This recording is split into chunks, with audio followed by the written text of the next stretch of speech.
Om Swastiastu.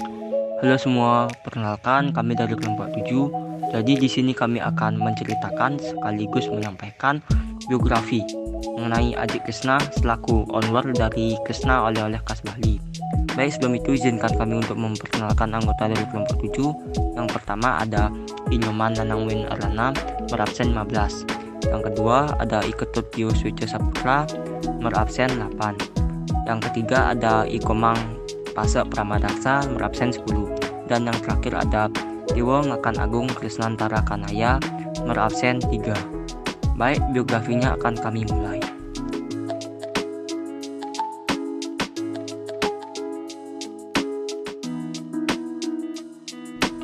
Adik Krisna adalah owner dari Krisna Oleh-oleh Bali yang memiliki nama lengkap Gusti Ngurah Anom.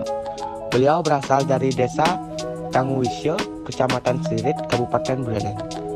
Beliau lahir pada tanggal 5 Maret tahun 1971. Nama panggilan Adik Krisna waktu kecil adalah Cok.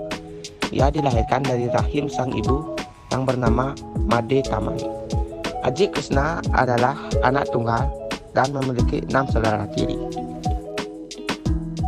Tidak seperti kakak-kakaknya yang lain, Anom semenjak kecil memang terlihat berbeda.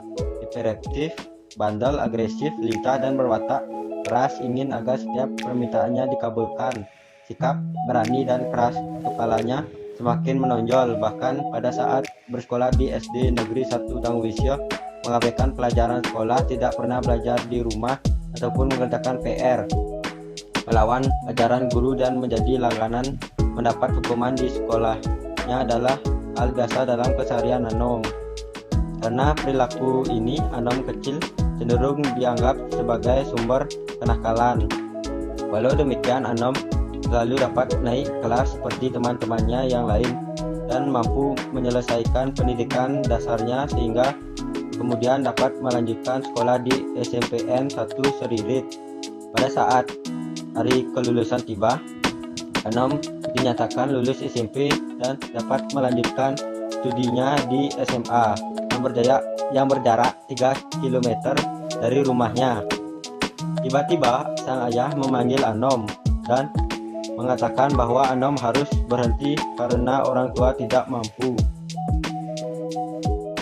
Dibebani dengan syarat itu, seketika hati Anom terluka.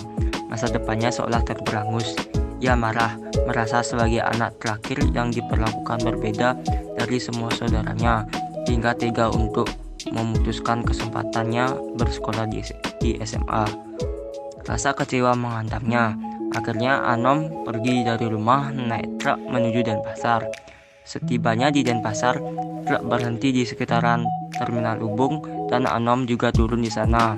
Ia melanjutkan perjalanan mengikuti langkah kakinya.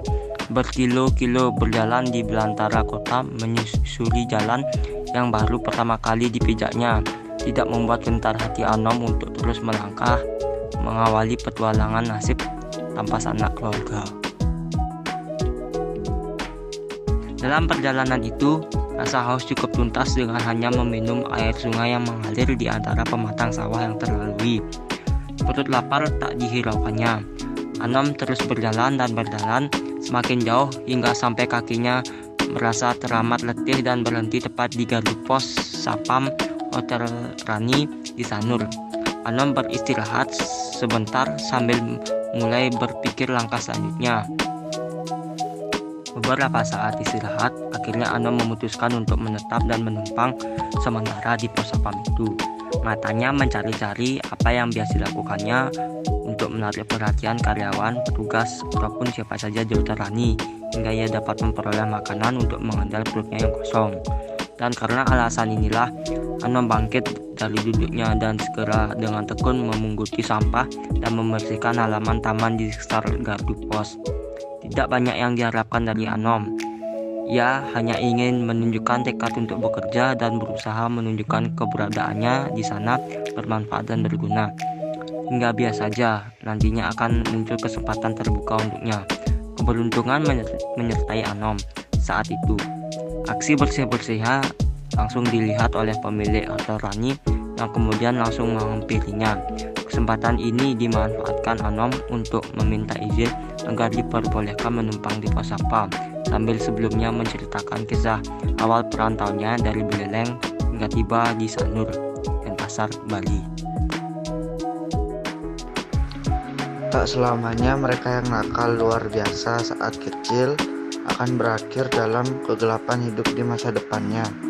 Namun justru terkadang bila datang sebuah kesempatan dan kepercayaan yang dilandasi dengan rasa sadar, maka siapapun mereka dengan masa lalu kelamnya akan dapat berubah menjadi sosok yang luar biasa yang siap menyongsong kesuksesan kehidupan barunya. Baik, sekianlah penyampaian biografi dari kelompok kami. Mohon maaf apabila ada kesalahan kata, baik yang disengaja maupun yang tidak disengaja. Kesepian tanpa kekasih, cukup sekian dan terima kasih. Om Santi Santi Santi.